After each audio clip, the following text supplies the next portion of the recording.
Used to be when people talked about the end of the world, we locked them up, or laughed them off. Sometimes both. But we never took them seriously. Maybe we should have. But I'm getting ahead of myself. Better to start at the beginning, with the abduction of Desmond Miles, my son. This boy had no ambition, no direction, no plans for the future. What he did have was a heritage, one he chose to deny. It nearly cost him his life. He was captured and imprisoned. Those who took him believed he could help them find something.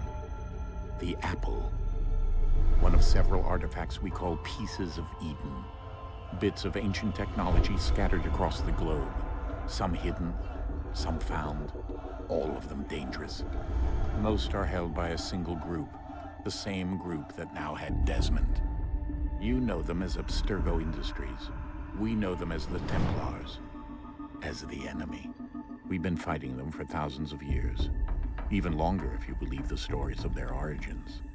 I do. After all, I've seen the truth. That's the beauty and the horror of the Animus. A device that allows us to enter and experience the lives of our ancestors. It holds the power to change everything, to show us history the way it really happened. Up until its creation, to the victor went the spoils, went the truth. We're trying to fix that, to free minds and bodies both. But there's only so much that we can do, and the Templars have the upper hand these days. But something larger than the Assassins and Templars is approaching, bigger than all of us. And if we can't find a way to stop it, these next few weeks will probably be our last. Everyone's last. In the end, it all comes down to him. To Desmond. Through the Animus, he discovered his heritage, explored the lives of his ancestors, and uncovered their secrets. When that was done, he trained. He used another ancestor to provide decades of experience in the span of a few days. It worked. We think. We hope. Soon, though, soon we'll know. That ominous date fast approaches, December 21st, 2012. None of us knows what it'll bring, only that this is where they want us to be, when it does. They've been guiding us in their own fractured, frustrating way. These voices from the first civilization, the ones who came before, a precursor race of immense power and uncertain motives. They're the ones who made the pieces of Eden. This is where they've led him, and through him, us. He stands at the entrance to this long-lost place, armed with the knowledge of Altair and the abilities of Ezio. He holds in his hands the apple of Eden, and we stand at his side, ready to support him however we can. His name is Desmond Miles, and he has brought us to the end.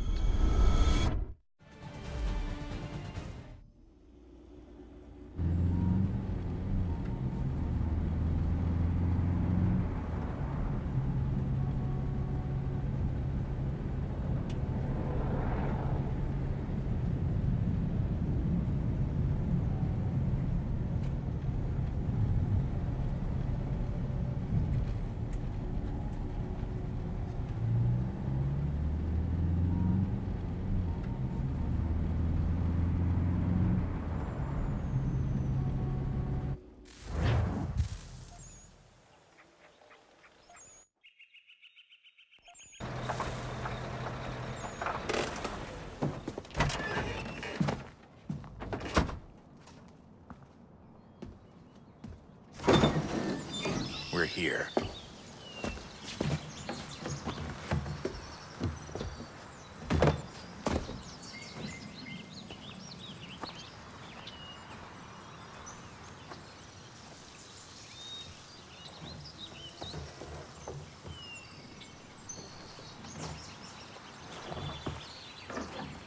Let's go.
another moment, down went Alice after it, never once considering how in the world she was to get out again.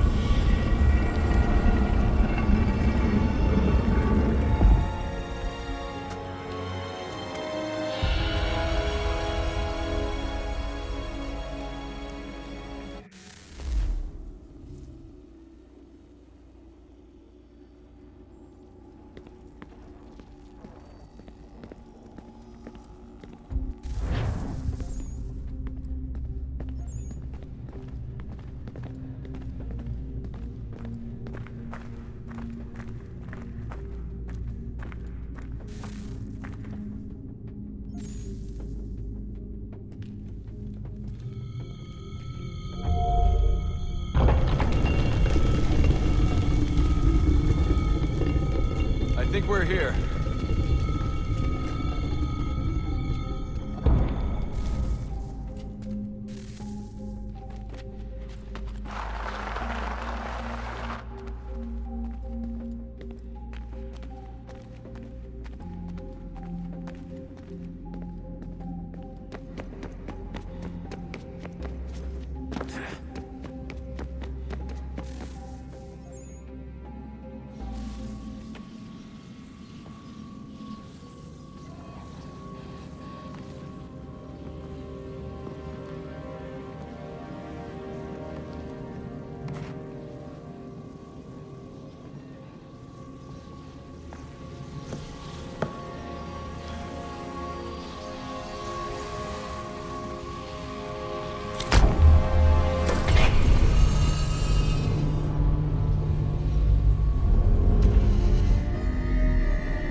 You must find the key. Son? Sir.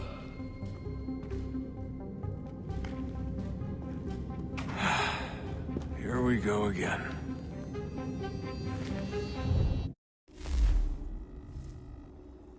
Desmond? Do you hear us? Yeah. What happened? The temple triggered a bleeding effect. You collapsed and entered into a fugue state. So naturally, you dropped me into the Animus instead of, I don't know, making sure I was okay? You weren't in any danger.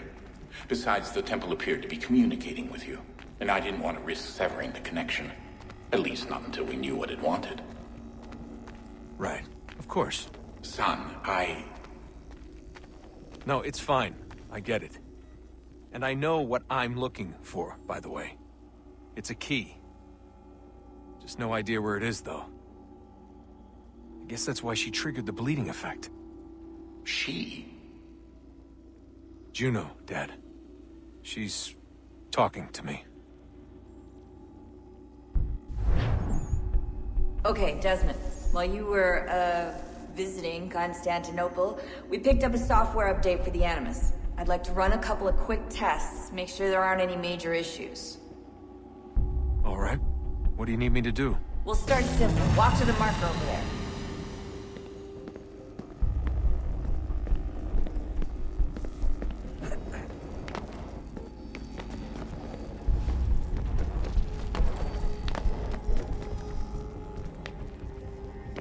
Okay, Desmond. Let's practice climbing on these objects.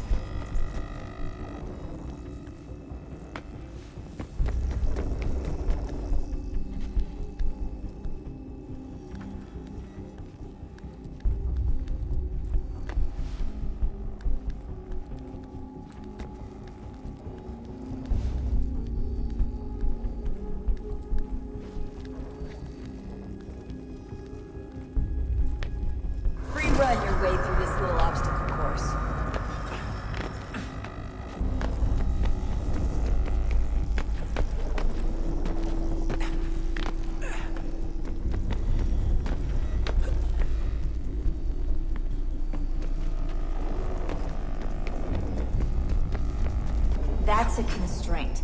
These are optional objectives that raise your synchronization rate. Alright, Desmond. Follow the on-screen instructions and kill the 2 Templars.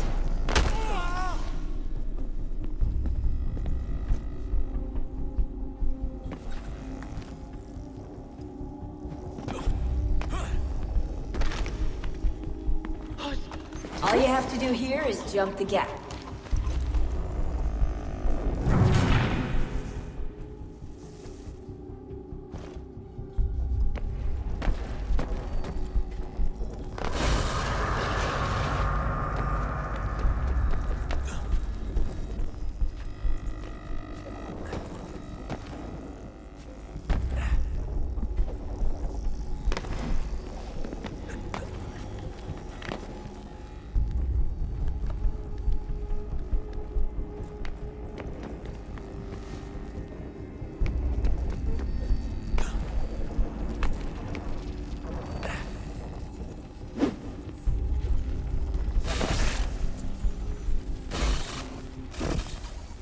Synchronization levels look good now.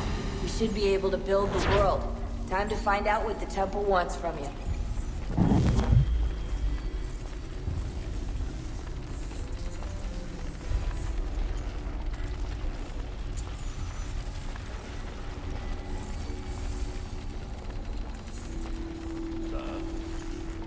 Sir. Everything all right, sir? Yes, fine. I'm just preoccupied, that's all. Don't forget your invitation. Master Birch will be meeting you inside. Thank you. Where shall I retrieve you once you're done? Front of the Opera House. And be quick about it. Don't expect to be here long. I'll bring her round at once.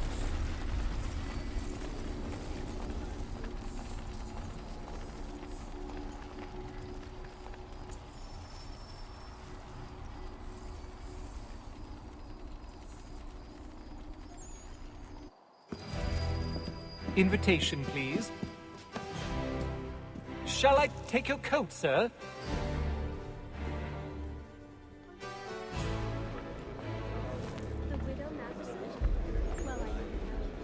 Ladies and gentlemen, you are requested to kindly find your seats.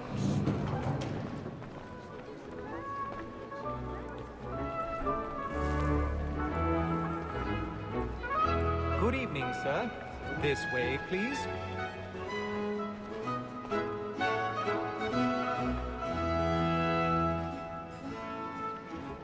My apologies.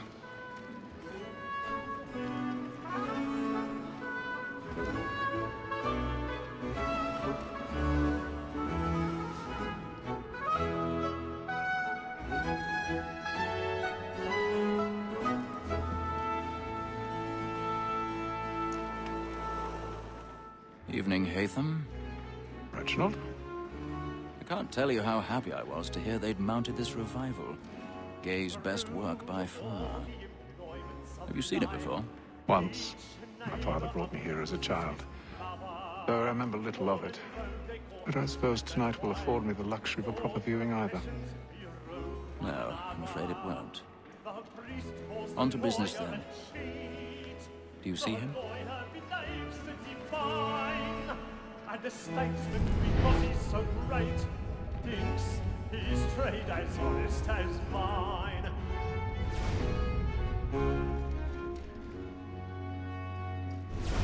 A lawyer is an honest employment. He's seated in one of the boxes above. The stairs are watched. We'll need to find another way up. Vote against roads and for them. For 'tis but fit I already have. protect and encourage streets, since we live by 'em. Sir, Black Mall had sent word of trial comes on in the afternoon, and she hopes you will order matters so as to bring her off. As the wench is very active and industrious, 1,000 pardons. you may satisfy her My with apologies. evidence. Tom Gag, sir, is found guilty. A lazy dog. When I took him the time before, I told him what would come to if he did not mend his hand. This is death without reprieve.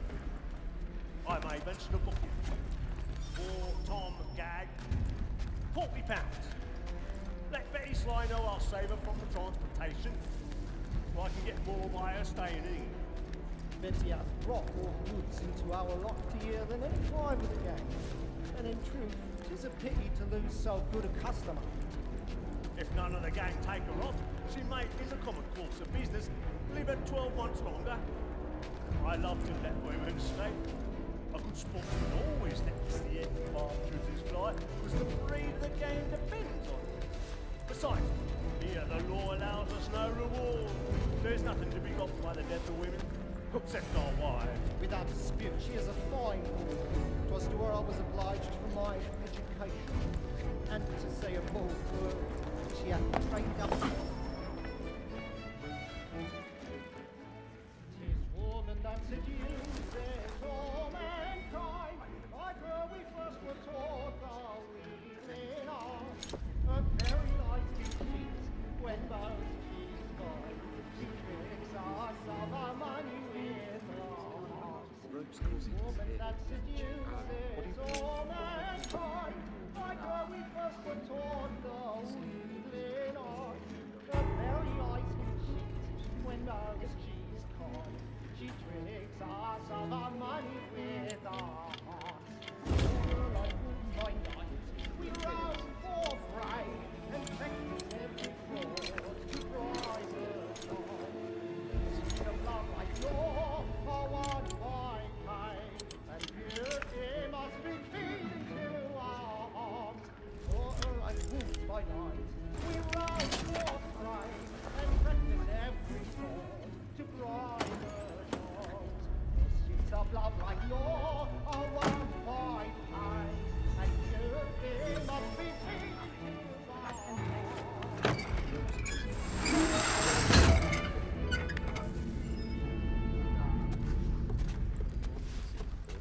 I've got a bit of stage fright.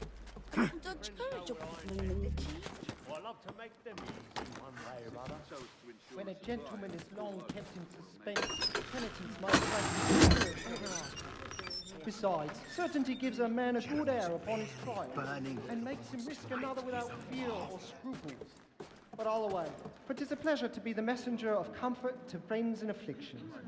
But 'tis now high time to look about me for a decent execution against next session. I ain't a lazy rogue by whom one can get nothing till he's hanged. A register of the gang.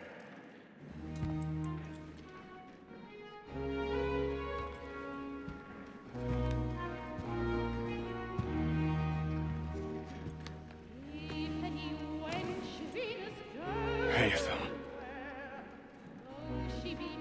You should have come to me.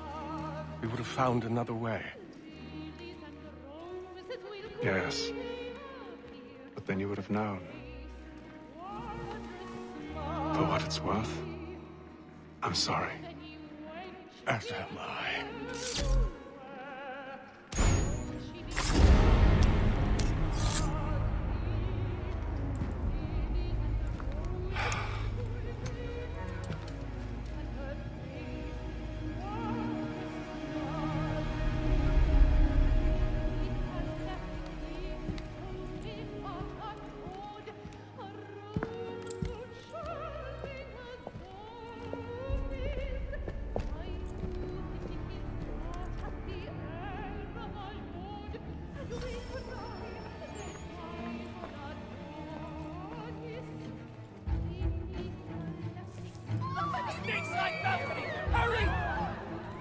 Come, please! Over there! Back the one! That man there! Seize him! A man was killed in the upper balcony. Oh, my! I've done no wrong. I searched him. Any weapons? I beg your pardon. Did they find you? Please! Peace, friends. There is no danger.